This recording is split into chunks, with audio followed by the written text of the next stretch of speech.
Oh ya, guys. Jadi di sini ada pertanyaan juga yang masih gua belum menemukan jawabannya nih. Sungguh terngiang-ngiang banget pertanyaan ini kepada gua. Jadi ada seorang pasangan yang dia berpacaran, ya setahun 2 tahun lah, ya itu udah cukup lama banget. Tapi dia berpacarannya itu beda agama, beda keyakinan. Dan dia bilang, "Kak, aku berpacaran sama dia beda agama, tapi dia membuat aku semakin dekat dengan Tuhan." Nah, itu dia pertanyaan yang masih gua membingungkan dan kata kutip, kok bisa gitu? Gimana guys? Ada jawaban? Kalau menurut gue ya, kalau itu sedikit kontradiksi karena iya dong, karena ketika si orang ini bilang dia membuat aku semakin dekat sama Tuhan, harusnya lu semakin jelas bahwa Tuhan bilang itu tidak. Hitam ya hitam, putih ya putih, kambing ya kambing, domba ya domba, ilalang ilalang, gandum gandum. Nggak bisa disatuin kayak gitu. Dan kalau semakin ketika lu bilang, iya dia mendorong aku semakin dekat dengan Tuhan, gue jadi curiga, Tuhan yang mana? Tuhan yang benar-benar Tuhan yang lu sembah dan menciptakan lu dan mengatakan bahwa enggak? Atau Tuhan yang lu ciptakan, yang sosok yang menerima dosa lu, yang bilang ya udah nggak apa-apa, yang penting kamu tetap dekat sama aku. Seperti itu. Karena itu dua Tuhan yang berbeda menurut gue. Tuhan yang benar adalah Tuhan yang tidak mentoleransi dosa, tapi tetap mengasihi manusia. Kalau gue sih, gue merasa ada aspek yang hilang, itu udah pasti.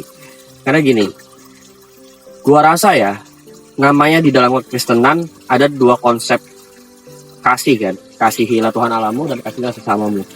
Yang gue rasa dia hanya menerapkan konsep kasihilah sesamamu. Dan dia tidak menerapkan konsep kasihilah Tuhanmu. Karena gue percaya, kalau lu memang mencintai Tuhan lu dan Tuhan yang sama, gak mungkin lu gak hidup dalam hadirat Tuhan. Namanya hidup dalam hadirat Tuhan sebagai seorang yang punya iman Tuhan Yesus itu mati di kayu salib dan menebus dosa kita, nggak mungkin kita bukan seorang Kristen. Gue percaya itu sih. Jadi gue rasa bisa jadi si pasangannya itu hanya sebatas seorang guru aja, atau mungkin lebih parahnya lagi hanya sebatas seorang ahli Taurat. Dia hanya ngerti kitab tuh dan dia hanya mengajarkan lu secara Taurat aja. Yang sebenarnya Tuhan tuh pengen dalam setiap pasangan tuh lu nggak hanya pandai secara kitab, lu nggak pandai doa, tapi lu berdua saling mencintai dengan hebat dalam nama Tuhan Yesus. Lu melakukan segala yang Tuhan perintahkan melalui hubungan lu. Tuhan kan pengennya sebenarnya klimaksnya di situ. Jadi tetap sih menurut gua kalau mau dibilang boleh ya itu pilihan masing-masing. Tapi masa mau sih hidup bersama dengan pasangan sampai segitu aja titiknya? Lu nggak mau nih merasakan cinta terdalam yang dimana pasangan lu mencintai lu dan Tuhan pun mencintai kita. Masa nggak mau sih? Itu Akan dalam hubungan ya, itu berkata kan jauh lebih besar dan jauh lebih luar biasa dibandingkan lu pacaran beda agama dan hanya sebatas ya mendekatkan diri dengan Tuhan masing-masing. Jadi gue rasa kurang aja sih gitu. Kalau gue mikirnya gini, bilanglah hal ini bisa berjalan dengan baik. Tapi gue mikirnya ada satu bahaya yang sedang diciptakan di situ. Ibaratkan, oke, kita pacaran beda agama, sama-sama bisa fokus sama Tuhan yang kita percaya loh. Betul. Kamu jangan lupa sholat Jumat ya. Aduh, gitu kan? Ini bahaya gini. Dia itu sedang menciptakan sebuah brand yang baru untuk banyak orang yang melihatnya. Lah, bisa tuh pacaran beda agama, bisa saling fokus sama Tuhannya loh. Gitu kan? Secara akal bisa kita terima, masuk akal sih ya, oke lah. Tapi, apakah yang masuk akal itu tentu benar? No. Gak semua yang masuk akal itu benar. Karena ibaratkan kayak orang pengen melakukan seks bebas, gitu kan? Kayak, sayang, ayo kita melakukan seks bebas. Kan kita mau sama mau, nggak ngerugikan satu dengan yang lain. Iya sih, kok orang pula yang rewot gitu kan? Yaudah kita lakuin. Masuk akal kan? Gak ada ngerugiin siapapun. Saling mau dan saling buat happy juga. Memuaskan mereka berdua juga, gitu kan? Masuk akal? Masuk akal banget. Tapi apakah benar? Belum. Tentu itu tidak benar, gitu kan? Jadi hidup ini bukan tentang masuk akal. Tapi apakah itu benar? Kalau kita berdasarkan masuk akal, sorry bro, Tuhan gak akan berkati hubungan-hubungan yang kayak gitu. Gue yakin, gue terlalu amat yakin, gitu kan.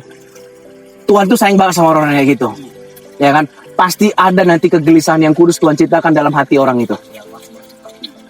Iya, karena Orang tua sayang sama dia, Tuhan lebih sayang sama orang itu. Jadi Tuhan yang baik, dia nggak akan biarkan anaknya. Jangan pikir kayak, wah Tuhan tuh baru baik waktu kita tuh baik dulu. Enggak, justru Tuhan itu ketika ngelihat kita dalam keadaan yang kayak gitu, dia berjuang untuk menciptakan sebuah kegelisahan yang kudus. Supaya apa? Supaya orang itu berbalik. Nah, gue yakin banget orang-orang kayak gini pasti ada kegelisahannya. Pasti ada kegelisahannya, dan dia berusaha untuk mengabaikan semua itu. Mengcover dengan pemikiran-pemikiran masuk akal tadi. Gak ada berkat juga, ladang kosong hampa, kan sayang. Betul. Jadi kita harus pahami lah ya kan. Jadi jawabannya sangat-sangat luar biasa lah gitu kan. Sangat bervariatif ya kan. Gue cenderung memikiri dampak yang sedang dia ciptakan. Lo bayangin banyak orang yang nonton, so sweet banget mereka. Terus dibikinin konten, lu berdoa di gereja. Terus dia berdoa di rumah yang kayak gitu. Satu. Nah, kayak itu sweet banget kata orang ya kan.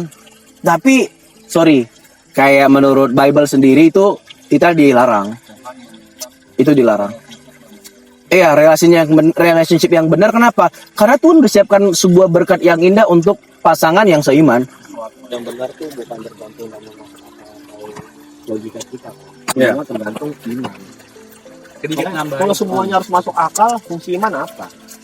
Dan Tuhan kan pengen kalau kamu bisa beriman, artinya kamu sudah benar. Dan iman kita pun gak bisa benar kalau imannya nggak tepat. Karena apa yang kita imani itu yang menjadi tindakan kita. Apa yang menjadi cerminan diri kita. Kita percaya Yesus ya karakter Yesus yang ada di diri kita. Kita percaya Allah ya karakter Allah yang ada di diri kita. Ya, itu kan akan mempengaruhi apa yang kita lakukan, mempengaruhi berkat-berkat Tuhan juga. Sampai pada akhirnya kalau benar dia dekat sama Tuhan, pasti yang di dalam hati dia adalah hidup bukan tentang diri dia, tapi hidup tentang Kristus. 2 Korintus tuh bilang, kalau kamu udah menerima keselamatan, Kristus ada dalam hati kamu bukan hidup untuk diri kamu sendiri, tapi hidup untuk Tuhan Yesus. Jadi kayak kalau benar dia buat lo semakin dekat dengan Tuhan, itu harusnya semakin menyadari lo bahwa hidup bukan tentang diri lo, tapi tentang Tuhan. Dan sedikit tambahan dari gua. Kalau menurut gue ya, Pasangan yang benar adalah bukan pasangan yang mendorong untuk knowing God. Tapi pasangan yang benar adalah pasangan yang mendorong lo untuk living together with God. Kayak gitu. Gokil sih. Oke, jadi untuk lu orang yang sedang nonton dan banyak pertanyaan, apakah boleh pacaran berbeda agama tapi dia saling support sama keyakinan kita? Jadi jelas banget.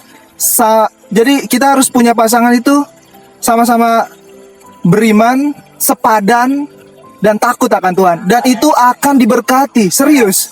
Apalagi oke, saat-saat ini lu cinta-cinta awal tuh, wah dia support. Atau lu iya kasih mula-mula. Apalagi lu berpikir, oh nanti gua tarik dia lah ke agama gua.